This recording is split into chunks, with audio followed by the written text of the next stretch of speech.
Morning everyone, कैसे हो आप लोग? आई होप सब लोग अच्छे होंगे, है ना। तो लास्ट लेक्चर में हमने प्रोबेबिलिटी कह रहे हैं सिमिलैरिटी का सारा थ्योरम कर लिए थे। लास्ट लेक्चर में हम लोग ने सिमिलैरिटी का सारा थ्योरम कर लिए थे, जिसमें triple A theorem, S theorem और एस थ्योरम था, है ना। सब कुछ पढ़ लिए थे।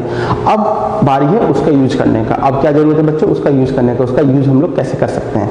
तो चलिए आपके पास एक क्वेश्चन से हम स्टार्ट करते हैं ना। अभी हम लगभग 5 क्वेश्चन है जो कि एनसीईआरटी का लेवल के एनसीईआरटी बुक से ही पिकअप किए हैं। इसको हम लोग सॉल्व करके समझेंगे अच्छे से। तो क्वेश्चन क्या है आपके पास? क्वेश्चन है in an triangle Odissi. Odissi एक ट्रायंगल है, हाँ ओडीसी है ट्रायंगल। अच्छा, ओडीसी और ट्रायंगल ओबी है। ओडीसी और ट्रायंगल ओबी आपका सिमिलर दे चुका है ऑलरेडी। तो सिमिलर जब एंगल हो गया, ट्रायंगल हो गया बच्चों, तो जब भी कोई दो ट्रायंगल सिमिलर होता है तो सबसे पहले हम क्या लिखेंगे यहाँ पे? Triangle ODC similar triangle OBA. तो यहाँ पे हमारा हो गया एंगल, इस ओ का एंगल वही होगा, इस डी का बी होगा। बिना फिगर देखे हुए पहले हम ये लिख लेंगे, और एंगल सी का ये होगा। ये हम क्या किए? बिना फिगर देखे हुए लिखते हैं। हम सिर्फ जो ट्रायंगल कॉन्ग्रुएंट सिमिलर बोला हम उसे वर्क किए। उसके बाद ओडी डिवाइड बाई ओबी,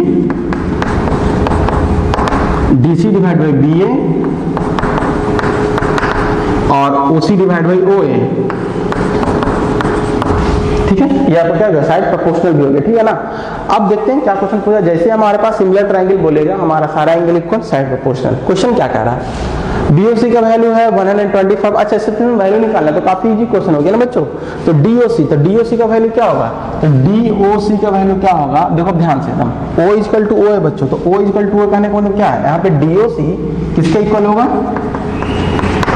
ध्यान रखना बच्चों, यहाँ पे अगर आपको नहीं समझ में आएगा तो कंसीडर से करें। जैसे C का वैल्यू A के बराबर है, तो ये जो C है ये A के बराबर है। C का वैल्यू क्या? A के बराबर है। B का वैल्यू D के बराबर है, यानी ये जो B है ये D के बराबर है। तो D वैल्यू 70, तो B का वैल्यू भी क्या हो गया? 70। तो हम यहाँ पे लिख सकते हैं angle OBA equal to 70 degree. पहले जिसको पता चला उसको कंसीडर कर लेते, पता कर लेते हैं ना। तो हमारे पास क्या आ गया? OBA का वैल्यू कितना हो गया? 70 डिग्री हो गया। और अब बताइए, ये 70 है, ये 125 है, तो किसका वैल्यू निकालना है? एक मिनट देख लेते हैं। डीओसी तो डीओसी की वैल्यू तो आप ऐसे भी निकाल सकते हैं बच्चों, लीनियर पेयर से निकाल सकते हैं। अगर लीनियर पेयर से आपको निकालने का मन है तो लीनियर पेयर से निकालिए, या फिर सिमिलरिटी से निकालने का मन है, प्रॉपर्टी ऑफ सिमिलरिटी से निकालने का मन है तो आप उससे भी निकाल सकते हैं। तो उसको निकालने के लिए आपको ये चाहिए ही चाहिए। तो दोनों हमारा एप्लीकेशन करने के लिए लीनियर पेयर से फाइंड आउट कर लो। तो बताओ ना बच्चों, ये 125 तो ये कितना होगा? लीनियर पेयर 180 डिग्री का एंगल बनता है ना, तो वो 125 तो कितना हो जाएगा? 65, हाँ 65 हो जाएगा। तो आपके पास क्या हो जाएगा? डीओसी का वैल्यू क्या हो जाएगा? 65। कोई दिक्कत थोड़ी है, दोनों को ऐड करो, आपके पास इतना आंसर आ जाएगा। उसके बाद क्या कह रहा है? डीसीओ कहाँ है? डीसीओ, तो डीसीओ कितना होगा? ये 65, ये 70 है, तो आपके पास कितना हो जाएगा? 70 प्लस 65 कितना हो गया? 180 को माइनस करो तो कितना हो जाएगा?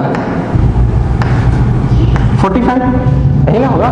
यानी आपके पास इसका 70 है, इसका 65, तो इन दोनों का सम अगर आपको दिया तो सी एंगल वैल्यू नहीं निकाल सकते हैं। अरे ये तो बहुत इजी क्वेश्चन हो गया ना, लग रहा है क्लास 5 का क्वेश्चन सॉल्व कर रहे हो आप, है ना। तो क्या हो जाएगा? ट्रायंगल में दो एंगल का वैल्यू दिया हुआ है, तो तीसरा एंगल कैसे निकलेगा? तो इन दोनों को जोड़ के 180 सब्ट्रैक्ट कर देंगे, 180 सब्ट्रैक्ट करने कितना आएगा? 45 आ जाएगा। तो आपके पास निकल गया किसका वैल्यू? डीओसी निकल गया, डीसीओ निकल गया, ओएबी अब निकालना है। ओएबी तो जितना सी होगा उतना ये होगा, यानी हमारे पास C कितना है? C है 45, तो ये भी क्या होगा? 45, है ना। देखो जितना C है उतना ही ये होगा, तो जितना C है, C का वैल्यू क्या था? 45, तो A का वैल्यू क्या हो गया? 45। तो इजी क्वेश्चन था, बहुत इजी क्वेश्चन था। चलिए स्टार्टर के लिए क्वेश्चन अच्छा था, है ना। स्टार्टर हमारा इजी था। तो क्वेश्चन आपको सबको क्लियर है ना। चलिए हम लोग नेक्स्ट क्वेश्चन की तरफ बढ़ते हैं, जो कि अच्छा ही क्वेश्चन रहेगा। ये रहा नेक्स्ट क्वेश्चन आपके पास, ये है आपका नेक्स्ट क्वेश्चन। आप इसको बनाइए, इसको सॉल्व कीजिए आप। क्या क्वेश्चन है यहाँ पे देखते हैं, चलिए पढ़ते हैं हम भी। Diagonal AC and BD of the trapezium with ABCD. Diagonal AC and BD of trapezium and ABCD with AB parallel to DC intersect each other at O. अच्छा, उसका डायगोनल इंटरसेक्ट कर रहा है, ठीक है।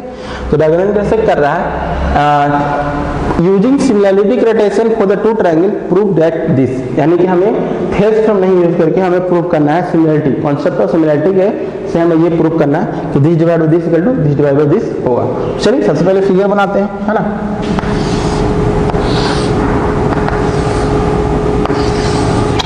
ये हो गया A B C D, है ना। गिवन क्या क्या है? A B parallel C D. अच्छा इसका डायगोनल मिला दो, ये हो गया ओ। प्रूफ क्या करना है? To proof O A upon O C, O A upon O C, O B upon O C, O B upon O C. ठीक है, चलिए ध्यान से देते हैं। अब बच्चों एकदम ध्यान से देखिएगा, जो जो प्रोसेस हम बताने जा रहे हैं उसको ध्यान से देखिएगा, आपको कैसे बनाना है। ज्योमेट्री का क्वेश्चन बनाने के लिए थोड़ा सा अलग तरीका से सोचना है। ज्योमेट्री क्वेश्चन सॉल्व करने के लिए क्या करना है बच्चों? थोड़ा सा अलग तरीका से सोचना है। अभी हम लोग हेल्स थ्योरम और कॉन्सेप्ट ऑफ सिमिलरिटी पढ़ चुके हैं। अब यहाँ पे क्या है, हमें सिमिलर ट्रायंगल यूज करना है। तो सिमिलर ट्रायंगल यूज करना है, इसका मतलब हमें ट्रायंगल को सिमिलर करना पड़ेगा। कंफ्यूजन ये है कि हमारे पास यहाँ पे बहुत सारा ट्रायंगल बन रहा है। एक ट्रायंगल, दो ट्रायंगल नहीं बनना, बहुत सारा ट्रायंगल बन रहा है। आपका तो 4 ऐसे हो गया, 4 2 6 ऐसे ही ट्रायंगल दिख रहा है ना, 4 2 6 तो ट्रायंगल ऐसे ही दिख रहा है। 6 से 6 और 2 8 ट्रायंगल, 8 ट्रायंगल तो ऐसे ही आपको पता चल रहा है ना। तो उस 8 ट्रायंगल में आपको ट्रायंगल को पहले सिलेक्ट करना पड़ेगा, उसके बाद उसको सिमिलर करना पड़ेगा। तो आप कॉन्सेप्ट में ध्यान देखिए, आपको ये प्रूफ करना है ना, आपको ये प्रूफ करना है। तो एक बात हमेशा ध्यान रखिएगा कि जब भी अगर साइड प्रोपोर्शनल को प्रूफ करना है, आपको ये कंसीडर करना है, तो ये दोनों आपको सेम ट्रायंगल से कंसीडर करना है और ये दोनों आपको डिफरेंट ट्रायंगल से कंसीडर करना है। यानी एक ऐसा ट्रायंगल ढूंढिए जिसमें OA और OB से बना हुआ हो। एक ऐसा ट्रायंगल आपको फाइंड आउट करना है जो OA और OB से बना हुआ हो, उसको फाइंड आउट कीजिए और उसको OC और OC से, अच्छा यहाँ तो OC OC हो गया ना, OC और OD, उसको OC और OD से बना हुआ ट्रायंगल से सिमिलर कर दीजिए। आपका हिंट आपके इसी में छुपा हुआ बच्चों, इसी को कंसीडर, इसी को तुम समझना है कि सर हमें ये प्रूफ करना है। फिर से अगर हम देख रहे हैं OA upon OB equal to OC upon OD proof करना है, तो आप क्या कीजिएगा, जो ऊपर वाला टर्म है, जो अपना डिनोमिनेटर वाला टर्म है, उससे बना हुआ ट्रायंगल ढूंढिए। उससे बना हुआ क्या है? ट्रायंगल ढूंढिए। इससे बना हुआ ट्रायंगल ढूंढिए, नोमिनेटर होगा, डिनोमिनेटर गलती से बोल दिए। हाँ, तो ऊपर वाले टर्म से क्या कीजिए? ट्रायंगल ढूंढिए। तो OA और OB से बना हुआ ट्रायंगल है, OAB है। क्या है ट्रायंगल? ए भी लिख लो, ओ भी लिख लो, कोई दिक्कत नहीं। अच्छा, OC और OD से बना हुआ ट्रायंगल है, OCD है। अब आप इन दोनों को सिमिलर कर दीजिए, अब आप इन दोनों को सिमिलर कर दीजिए, आपका आंसर आ गया। कैसे? तो देखो क्या इन दोनों सिमिलर हो सकता है, देखते कैसे सिमिलर नहीं हो सकता। अच्छा, ए भी पैरेलल तो हमारा CD है ना, तो जब ये दोनों हमारा पैरेलल है, ये दोनों लाइन पैरेलल है, तो angle B equal to angle D हो गया। कहां से? Correspond alternate angle. कहां से बच्चों? Alternate angle. अगर दो लाइन पैरेलल है, दो लाइन पैरेलल में, तो दो लाइन पैरेलल होते हैं, तो ये दोनों एंगल आपस में इक्वल होंगे। कैसे? तो ये एंगल और ये एंगल आपस में इक्वल। देखो ये दो लाइन तो पैरेलल है ना, ये दो लाइन पैरेलल है और इस तरह से कट कर रहा है, यानी ये दोनों एंगल आपस में इक्वल। उसी प्रकार ये दोनों भी एंगल आपस में क्या हो रहा है? इक्वल। उसी प्रकार ये दोनों भी एंगल आपस में क्या हो रहा है? आपके इक्वल हो रहा है, कोई दिक्कत नहीं है। यानी angle B equal to angle D, तो आप यहाँ पे लिख सकते हैं angle ABO equal to angle OCD। OCD कहां से? Alternate angle. अल्टरनेट एंगल क्यों है बच्चों? क्योंकि लाइन पैरेलल, क्योंकि लाइन पैरेलल है। ठीक है, उसी प्रकार OAB equal to OCD, OAB equal to OAB equal to OCD। अरे यहाँ पे ODC होगा, ODC होगा। ये भी क्या हो गया? उसी तरह से, यानी डबल सिमिलरिटी से हो गया, यानी A सिमिलरिटी आपका क्या हो जाएगा? अल्टरनेट एंगल कारण इक्वल हो जाएगा। उसके बाद हम यहाँ पे लिख सकते हैं एंगल OAB और एंगल OCD, ये भी आपका क्या? अल्टरनेट एंगल कारण इक्वल हो जाएगा, है ना बच्चों। तो अब हम यहाँ पे क्या कर सकते हैं? By A similarity triangle AOB similar triangle, triangle AOB similar AOB लिखे बच्चों। अब ध्यान देखना, AOB लिखे, तो AOB लिखे तो A के इक्वल टू C है, तो यहाँ पे हम पहले C मेंशन करेंगे। O के इक्वल टू वही है, कॉरस्पॉन्डिंग एंगल अति ये वर्टिकल अपोजिट एंगल से भी मेंशन कर सकते हैं। और B का क्या है? D, तो हम B का क्या लिख दें? D। ठीक है, इस तरह से हम क्या लिखते एंगल के सामने इक्वल एंगल लिखना होता है बच्चों। A के angle A equal to C है, तो A के इक्वल टू C ही होगा, O इक्वल टू O होगा और B इक्वल टू D होगा। तो चलिए अब यहाँ साइड प्रोपोर्शन निकाल लेते हैं, हमें तो साइड प्रोपोर्शन चाहिए ना, तो हम यहाँ से क्या लिख सकते हैं? OA upon OC is equal to OB upon OD। यही प्रूफ करना है। देखो आ गया आपका आंसर। यानी वैसे भी ट्रायंगल सिमिलर होगा तो आपका साइड प्रोपोर्शनल में आ जाएगा। तो कॉन्सेप्ट क्या था बच्चों, कॉन्सेप्ट सिर्फ इसको समझना था। ये अगर हम लोग समझ गए हमारा कहानी क्लियर है। हमेशा ध्यान रखना कि जब भी प्रोपोर्शनल प्रूव करने के लिए आए, जब भी प्रोपोर्शनल प्रूव करने के लिए आए, आगे थेल्स थ्योरम लगेगा, अगर थेल्स थ्योरम नहीं लगेगा तो सिमिलरिटी रहेगा। तो किस किस ट्रायंगल में सिमिलर करना है, तो इन दोनों से बने हुए ट्रायंगल में सिमिलर करना है, इन दोनों से बने हुए ट्रायंगल और इन दोनों से बने हुए ट्रायंगल, ओए और ओबी से बने हुए ट्रायंगल को और ओसी ओसी से बने हुए ट्रायंगल को आप सिमिलर कर दीजिए, आपका रिक्वायर्ड आंसर आ जाएगा। क्योंकि जैसे हम सिमिलर करेंगे ट्रायंगल सिमिलर साइड प्रोपोर्शनल। तो क्लियर बच्चों, है ना। आगे बढ़ते हैं और चलिए हमारे नेक्स्ट क्वेश्चन की तरफ। नेक्स्ट क्वेश्चन है ये, है ना। चलिए ये तो बहुत इजी क्वेश्चन है ना। अगर इसको आप सॉल्व करना चाहते हैं तो सॉल्व करके देख लीजिए एक बार। नहीं, चलिए सॉल्व करते हैं। क्या आपके पास इन फिगर 3.36 एकदम डायरेक्ट पता चल रहा है बच्चों, एनसीईआरटी से क्वेश्चन लिया गया। QR upon QS, QR upon QS, चलिए ठीक है। QT upon PR, QT upon PR and angle 1 is equal to angle 2, so that PQS is equal to TQR। चलिए ठीक है, PQS is equal to TQR। बहुत अच्छा क्वेश्चन। सिर्फ figure देखने में आपको थोड़ा सा अल्टर लग रहा है, अगर हम फिगर को थोड़ा सा अलग अलग कर दें तो हम इजीली बन जाएगा क्वेश्चन। फिगर को थोड़ा सा अलग अलग कर दें, क्वेश्चन इजीली बन जाएगा। सबसे पहले हम क्या कंसीडर करते हैं, सबसे पहले आप देखिए PQR, ट्रायंगल आप लीजिए, ट्रायंगल PQR, है ना। क्योंकि यहाँ पे angle 1 is equal to angle 2 दिया हुआ, तो सबसे पहले हम इसको यूज कर लेते हैं, है ना। उसके बाद हम यहाँ पे देखेंगे तो angle 1 is equal to angle 2 दिया, तो हम क्या लिखेंगे, ट्रायंगल PQR में, in triangle PQR angle 1 equal to angle 2, angle 1 equal to angle 2, तो हम लोग जानते हैं आइसोस्केलेस ट्रायंगल हो गया। आइसोस्केलेस ट्रायंगल हो गया बच्चों, इसका मतलब क्या है, opposite angle equal, angle equal है तो उसका अपोजिट का साइड भी क्या होगा, इक्वल होगा। तो 1 के सामने का साइड क्या है, देखो PR, और 2 के सामने का साइड क्या है, देखो PQ, है ना। तो ये दोनों साइड आपका क्या हो गया, इक्वल हो गया। साइड आपका क्या हो गया, एकदम इक्वल हो गया। तो बहुत इजी तरीके से सॉल्व कर सकते हैं। गिवन में क्या है आपका QR upon QS equal to QT upon PR, है ना। QR upon QS equal to QT upon PR। PR की जगह पे एक बार हम QP लिख दें या PQ लिख दें, चलिए लिख सकते हैं। यानी हम लिख सकते हैं कि PR की जगह पे put PR in place of put PQ, या फिर QP लिख लो, ज्यादा अच्छा, सब Q से ही स्टार्ट कर रहे तो put QP in the place of PR, ठीक है। तो अब हमारे पास क्या हो गया, QR QS equal to QT QP, यही हुआ ना, ठीक है।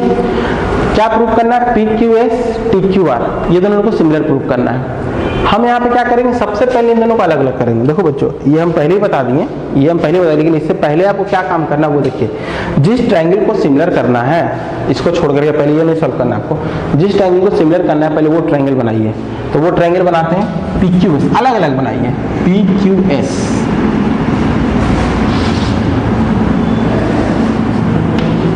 QPS, है ना। उसके बाद है TQR, TQR थोड़ा बड़ा बन जाएगा, TQR। सबसे पहले ही जो ट्रायंगल को आप सिमिलर कर रहे हैं, सिमिलर करने के लिए आपको दिया हुआ है, आपको क्या दिया हुआ है, दो ट्रायंगल को सिमिलर करना है। तो दो ट्रायंगल को सिमिलर करना है तो सबसे पहले ट्रायंगल को हम अलग अलग बना लिए, है ना। ट्रायंगल को अलग अलग बना लिए, इसके बाद क्या करना, इन दोनों को सिमिलर करना। तो दिया हुआ है क्या, तो देखते हैं यहाँ पे, ये दिया हुआ है, दिया हुआ था यहाँ पे PR दिया था, लेकिन हम PR की जगह पे क्या लिख दिए, PQ, क्यों, क्योंकि एंगल 1 इक्वल टू एंगल 2 है। तो हम इसको मेंशन करें तो QR अपॉन QS, QR कहाँ है, QR अपॉन QS, अच्छा QR upon QS, QT upon QP, QT upon, ये दोनों साइड प्रोपोर्शनल है बच्चों। तो हम ध्यान देखो, QR upon QS, QR upon QS, QT upon QP, QT upon QP, side proportional. तो याद करो, साइड प्रोपोर्शनल तो हमारे पास क्या, ट्रायंगल को सिमिलर करने का कितना तरीका, या तो ट्रिपल ए या डबल ए ही लिख लो, SAS ट्रिपल एस। अब यहाँ पे देखिए, डबल ए का तो कहानी होगा नहीं, क्योंकि एंगल की हमारी कुछ तो बात किया नहीं, ज्यादा एंगल का बात किया नहीं, तो इसलिए हमारा क्या हो गया, कैंसिल। आपके पास यही तीन चीज है ना, यही तीन चीज आपको ट्रायंगल को सिमिलर करना है, ये ट्रायंगल को सिमिलर करना है। तो ये ट्रायंगल कहाँ सिमिलर होगा, either this, either this, either this. तो हम तीनों कंडीशन को लेकर चलते हैं, क्या तीनों कंडीशन में हमारा क्या क्या मिल रहा है, तो डबल यानी एंगल तो मिला नहीं, तो इसका एंगल हमारा क्या हो गया, कैंसिल हो गया। अब एसएस, तो एसएस कब मिलेगा, दो साइड और बीच का एंगल इक्वल हो तभी। आई हमारा ट्रिपल एस, तो ट्रिपल एस मतलब तीनों साइड प्रोपोर्शनल, तो तीनों साइड प्रोपोर्शनल दिया हुआ नहीं है, दिया हुआ तो दो ही साइड है, दो ही साइड प्रोपोर्शनल दिया, इसका मतलब ये होने का संभावना ये भी नहीं होगा, तीनों साइड प्रोपोर्शनल प्रोपोर्शनल रहता तब ना होता, तो तीनों साइड प्रोपोर्शनल नहीं है तो ये कैंसिल हो गया कंडीशन। तो सिर्फ ये कंडीशन में इस कंडीशन के साथ साथ क्या था, दो साइड और बीच का एंगल बराबर हो, तो दो साइड तो हमारा प्रोपोर्शन में आएंगे, ये दोनों तो प्रोपोर्शन में आएंगे। आप क्या देखिए बीच का एंगल क्यू बराबर है, क्यों बराबर है, क्योंकि दोनों कॉमन है। एंगल क्यू यहाँ पे हम लिख सकते हैं कि sir both angle are common, angle Q equal to angle Q common. तो इजी क्वेश्चन था कि नहीं बच्चों, तो अब कॉमन हो गया तो बाई ऐसे सिमिलरिटी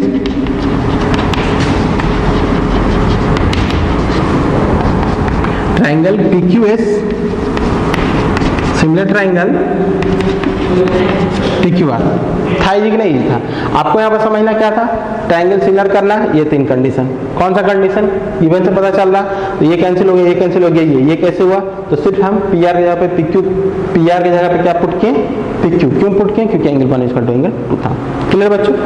एक तरीके से इसको और भी हम लोग सॉल्व कर सकते हैं, जैसे ये अगर हमारे पास हो गया तो लाइन तो पैरेलल भी हो जाएगा थेवेनिन थ्योरम के अनुसार, तो लाइन पैरेलल हो जाएगा, उसके अनुसार भी हम लोग इसको हम कर सकते हैं प्रूव, लेकिन वो ज़्यादा थोड़ा सा हो जाएगा, ये ज़्यादा ईजी है।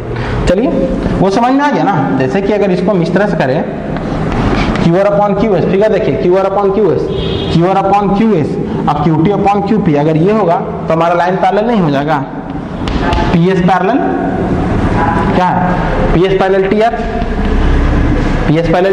अब जैसी लाइन पैरेलल होगा तो आपके पास क्या है, आपके पास ये एंगल आपस में इक्वल होगा करस्पॉन्डिंग, ये एंगल आपस में इक्वल होगा करस्पॉन्डिंग। डबल ए थ्योरम से triangle PQS is similar to triangle PQR, same to same उधर से भी हो जाएगा, लेकिन वहाँ थोड़ा सा क्या करना पड़ेगा, लिटिल बिट लेंदी पड़ जाएगा, लेकिन हालांकि वो भी ठीक है।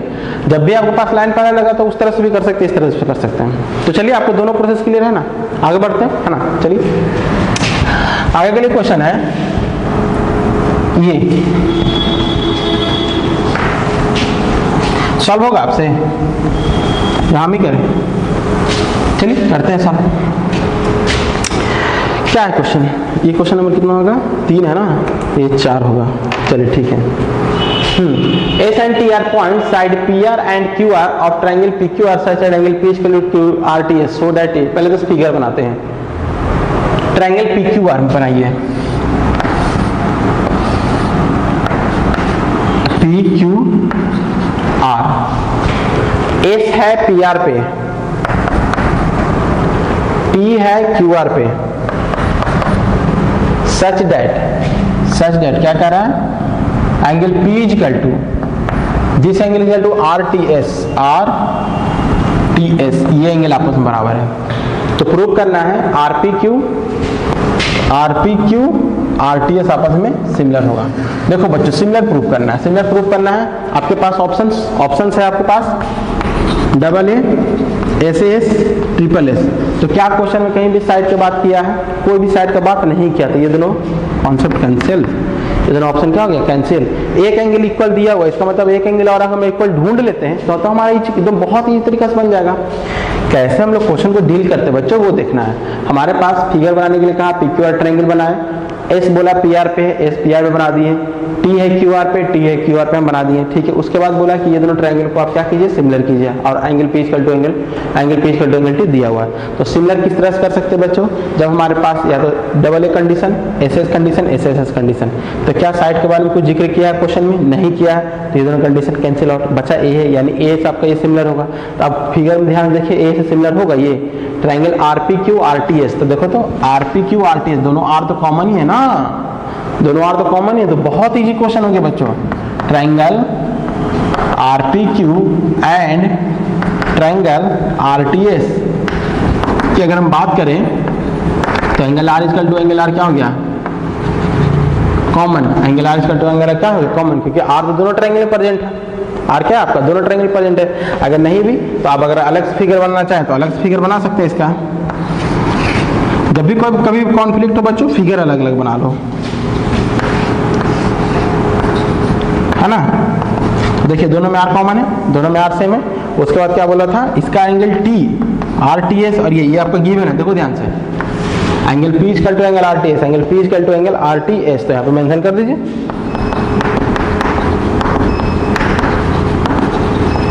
भाई ए सिमिलरिटी, कितना इजी क्वेश्चन था, है ना।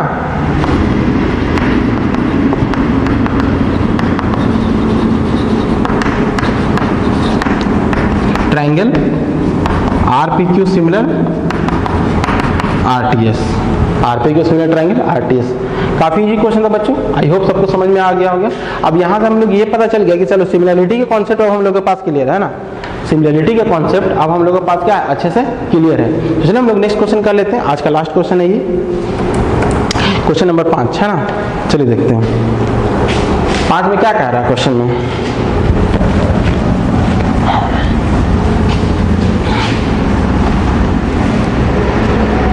क्वेश्चन नंबर 5 में बच्चों, E is a point on the side AD produce a parallelogram ABCD and BE intersect CD at F so that triangle ABC similar to triangle CBF, ABE similar to triangle CBF, यही है ना आपको। तो चलिए देखते हैं क्या है। E is a point produce, पहले तो पैरेललोग्राम बनाओ आप एक,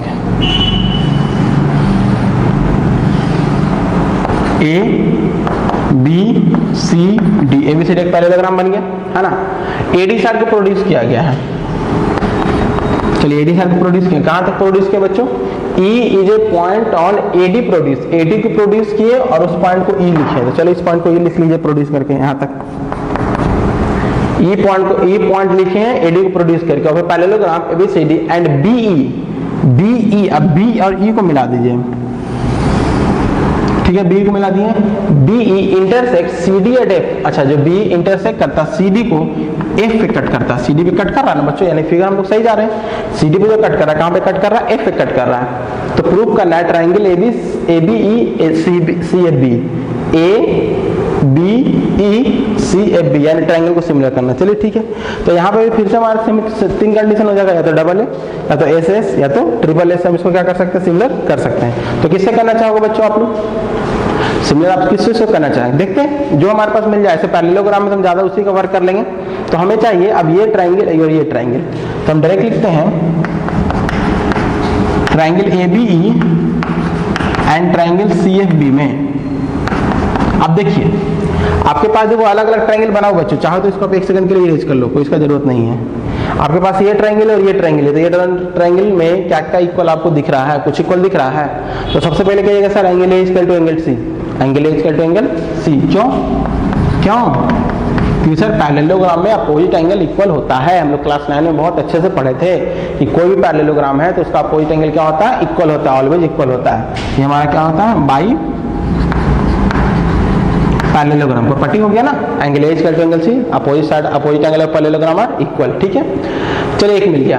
और क्या लाए, तो ऐसा तो करते हैं, ये पैरेललोग्राम है तो सारा लाइन तो पैरेलल ही हो गया। अब इसी को कंसीडर कर लेते हैं angle C equal to angle B। कैसे, ध्यान से देखिए, ये दो लाइन तो पैरेलल ही है ना आपका, ये दो लाइन पैरेलल है, तो ये आपका अल्टरनेट एंगल बन रहा है। देखो ध्यान से, तो दिस इक्वल टू दिस, ये अल्टरनेट ही एंगल बनेगा। अगर ये और ये लाइन पैरेलल है, ध्यान से देखिए, ये और ये लाइन पैरेलल, इसको इस तरह से कट कर रहा है, तो ये एंगल और ये एंगल आपस में इक्वल नहीं होगा। देखिए एंगल B यही ना बन रहा है और एंगल E यही ना बन रहा है। अब ये दो लाइन पैरेलल क्यों है, क्योंकि ये पैरेललोग्राम है। ये दो लाइन पैरेलल क्यों, क्योंकि पैरेललोग्राम का अपोजिट साइड पैरेलल नहीं होता है। हम यहाँ पे लिख सकते हैं एंगल क्या, इसका लिख दिए AB ना, AEB is equal to angle FBC, AEB is equal to angle FBC। कहां से हो गया बच्चों, अल्टरनेट एंगल, यहाँ पे लिखेंगे अल्टरनेट एंगल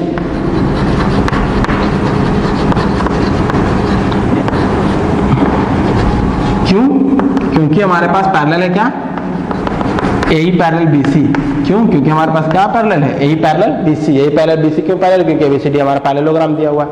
बस, तो ये भी तो कहां है, क्लियर है ना, बाई A सिमिलरिटी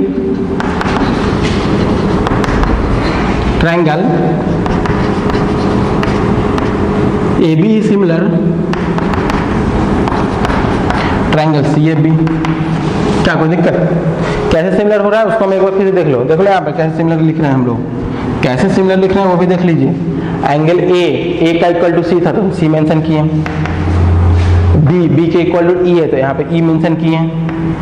सॉरी एक मिनट, एंगल B ना, इसका B, AB का B का नहीं पता, AB का E कंसीडर करो। देखो इस ये एंगल AB में E एंगल और CFB में B एंगल बराबर है, तो इसका E इसका ई इसके बी के बराबर होगा, तो बाकी क्या बच गया इसमें, सी एफ बी में बस क्या बच गया, एफ, तो एफ हो गया, है ना। तो यही कंसीडर करना बच्चों, ध्यान का देना है, जो एंगल लेंगे उसी एंगल के सामने एंगल ए के सामने एंगल सी ही लिखेंगे, एंगल ई के सामने एंगल बी ही लिखेंगे।